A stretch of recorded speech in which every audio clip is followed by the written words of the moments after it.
ويعفو عن كثير আল্লাহ বলছেন বান্দারে তোমাদের উপরে মুসিবত আছে তোমাদের আমল খারাপ হয়ে যাওয়ার কারণে আল্লাহ বলছেন তোমাদের হাতের আমল খারাপ হয়ে যাওয়ার কারণে বলবেন আল্লাহ এখানে হাতকে কেন আল্লাহ বললেন ভাই আমার বন্ধু আমার আপনি মুসলমান বিশ্ব নবীর উম্মত আপনি হাজী সাহেবের ছেলে মাওলানা সাহেবের ছেলে আপনাকে একটা কথা বলি বন্ধু রে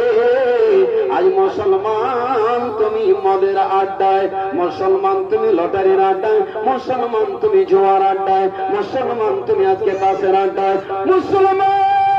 সুদের টাকা না খেলে তোমার ভাত হজম হয় না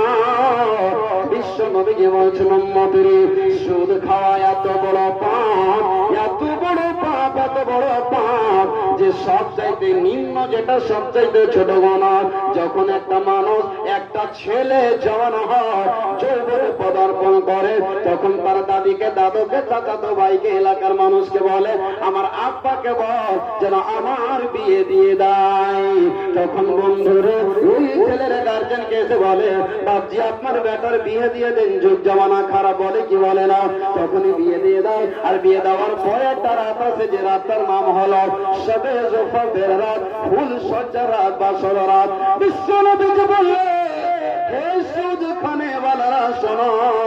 যারা সুদ খায় যারা গরু প্লানে জড়িয়ে গেছে যারা বান্ধন লোনে জড়িয়ে গেছে মারে